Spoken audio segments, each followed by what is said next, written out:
Assalamualaikum warahmatullahi wabarakatuh. Salam sejahtera bagi kita semua. Perkenalkan, nama saya Siti Aisyah Ibrahim dengan NIM 441420013 dari Program Studi Pendidikan Kimia Kelas A. Yang terhormat, dosen mata kuliah Praktikum Kimia Organik 1 yang saya sebut nama beliau Bapak Sulaiman Dumbo, SPD, MSI. Dan teman-teman sekalian, baiklah, pada kesempatan kali ini saya akan memaparkan materi mengenai jenis-jenis bahan kimia berbahaya. Yang pertama yaitu mengenai klasifikasi umum.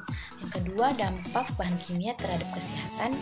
Yang ketiga, akibat-akibat yang ditimbulkan saat terpapar bahan kimia. Yang keempat, faktor-faktor kemudahan terbakar. Yang pertama yaitu kita bahas mengenai klasifikasi umum. Bahan kimia adalah zat murni atau campuran yang tersusun atas beragam elemen-elemen kimiawi. Misalnya air yang juga merupakan bahan kimia yang menjadi bahan kimia murni karena sifatnya homogen atau hanya terdiri dari satu jenis bahan saja, yaitu seluruh strukturnya hanya terdapat molekul H2O saja. Bahan kimia berbahaya ini diklasifikasikan menjadi 10 bagian, yaitu yang pertama, bahan kimia beracun atau toksis. Bahan kimia ini merupakan bahan kimia yang menyebabkan kesehatan manusia terancam dan bisa menyebabkan kematian apabila terserap atau tertelan, baik melewati pernafasan atau kontak lewat kulit. Contoh bahannya yaitu merkuri klorida, kalium cyanida, arsen triklorida, dan lain sebagainya. Yang kedua, bahan kimia korosif atau korosif. Bahan kimia ini merupakan bahan kimia yang bisa menyebabkan kerusakan pada benda-benda lainnya.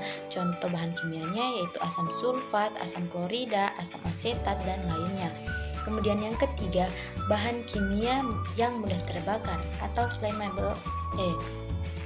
Flammable atau merupakan bahan kimia yang gampang bereaksi dengan oksigen sehingga dengan mudah bisa menyebabkan kebakaran. Reaksi kebakarannya itu sangat cepat, selain itu juga bisa menimbulkan ledakan.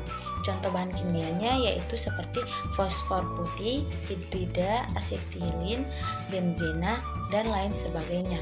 Kemudian bahan kimia mudah meledak atau eksplosif, yaitu sebuah jenis zat padat atau cair atau campuran dari keduanya, karena dari reaksi kimia ini bisa menghasilkan gas dengan jumlah dan tekanan yang sangat besar serta suhu yang tinggi sehingga bisa menimbulkan kerusakan di sekelilingnya.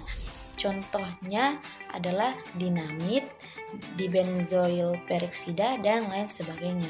Kemudian yang kelima, bahan kimia oksidator atau oxidation, yaitu bahan kimia yang tidak mudah terbakar akan tetapi tetap bisa menghasilkan oksigen sehingga kecil kemungkinan dapat mengakibatkan kebakaran. Contoh bahan kimianya yaitu hidrogen peroksida, asam nitrat, dan lain sebagainya. Kemudian yang keenam, gas bertekanan atau compressed gases, merupakan gas yang ditekan atau semisal gas cair atau gas yang dilarutkan dalam pelarut yang di bawah tekanan itu sendiri. Contoh gasnya yaitu gas yang terdapat pada jalur perpipaan. Kemudian yang ketujuh, bahan kimia berbahaya atau harmful. Untuk bahannya seperti padatan, cairan, maupun gas yang apabila terkontak atau inhalasi atau oral bisa mengakibatkan bahaya terhadap kesehatan pada tingkat tertentu. Contoh bahannya yaitu etilen glikol, diklorometan, dan lain sebagainya. Kemudian yang kedelapan, bahan kimia karsinogenik, yaitu bahan kimia yang menunjukkan paparan jangka pendek, menengah, panjang, atau berulang dari bahan ini menyebabkan karsinogenik, teratogenik, mutagenik, atau terhadap organ spesifik, toksisitas terhadap sistem reproduksi atau gangguan saluran pernafasan. Contoh bahan kimianya yaitu benzena, benzidin, warfarin, dan lain sebagainya. Yang kesembilan yaitu bahan kimia berbahaya untuk lingkungan atau dangerous for environment. Bahan kimia ini bisa merusak atau mengakibatkan kematian ikan atau organisme akuatik lainnya. Selain itu, bahan ini bisa merusak lapisan ozon karena bahan tersebut memiliki sifat persisten di lingkungan. Contoh bahan kimianya yaitu timah klorida, petroleum benzene, dan lain sebagainya. Kemudian yang ke-10, bahan kimia iritasi atau iritan. Bahan kimia ini berupa padatan, cairan, atau apabila kontak secara langsung atau secara terus-menerus dengan kulit atau selaput lendir bisa mengakibatkan iritasi pada peradangan. Contoh bahan kimianya yaitu asam dan basa encer. Selanjutnya, dampak bahan kimia terhadap kesehatan. Bahaya bahan kimia merupakan dampak buruk hasil dari reaksi zat beracun yang jika masuk ke dalam tubuh akan menyebabkan kerusakan organ internal.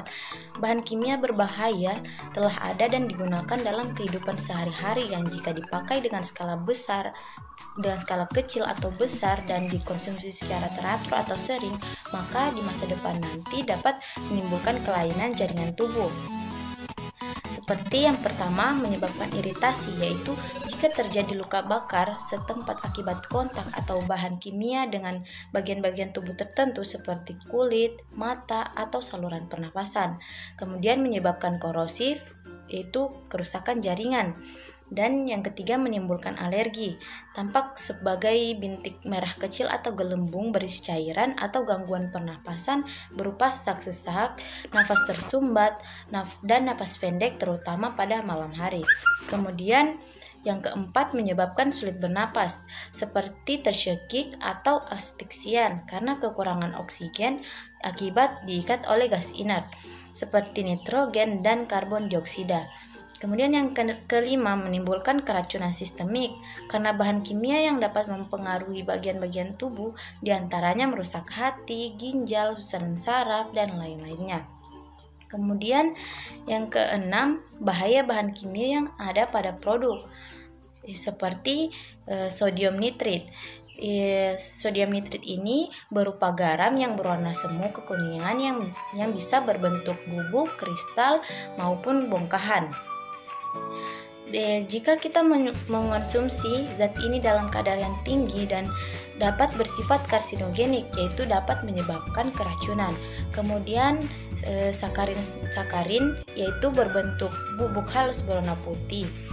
Bahan kimia ini tidak berbau dan memiliki cita rasa yang manis. Akan tetapi, jika melakukan penggunaan yang secara berlebihan dan terus-menerus dan sudah masuk pada tahap kecanduan, maka dapat menyebabkan munculnya sel kanker mukosa, kanker kandung kemih, kemandulan, dan kegagalan sperma bagi kaum pria. Kemudian akibat-akibat yang ditimbulkan saat terpapar bahan kimia. Yang pertama, HNO3, yaitu dapat menyebabkan iritasi apabila terkena tumpahan bahan kimia yang mengenai kulit yang dapat menyebabkan luka bakar, iritasi mata akibat percikan, dan kemudian iritasi saluran pernafasan dan kerusakan paru-paru. Yang kedua yaitu klorin. Jika kita menghirup klorin dalam wujud gas akan merusak saluran pernafasan hingga menyebabkan sesak nafas, mual, batuk, dan muntah. Kemudian karbon monoksida. Walaupun dalam jumlah sedikit, karbon monoksida sudah dapat membuat seorang yang menghirupnya akan mengalami sesak nafas berat dalam jangka waktu panjang dan akan mengakibatkan kanker paru-paru, dan dalam jumlah besar pun akan membunuh siapa saja. Kemudian asam sulfat. Asam sulfat dapat menimbulkan iritasi yang parah jika terkena jaringan tubuh dan jika tertelan dapat membakar mulut dan tenggorokan, merusak lambung, dan bahkan menimbulkan kematian. Selanjutnya, faktor kemudahan kebakaran.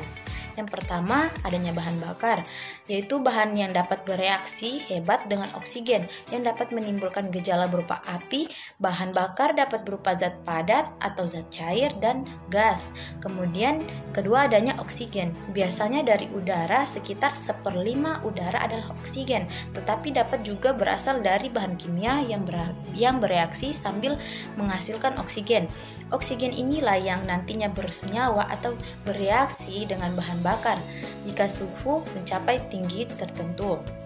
Perlu diketahui, tanpa oksigen kebakaran tidak dapat terjadi.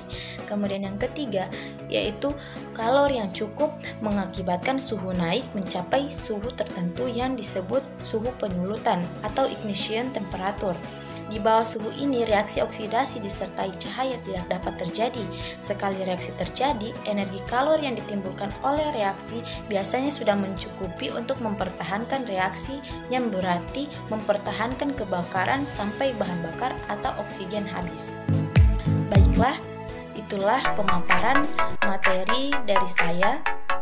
Lebih dan kurangnya mohon maaf. Saya akhiri. Wassalamualaikum warahmatullahi wabarakatuh.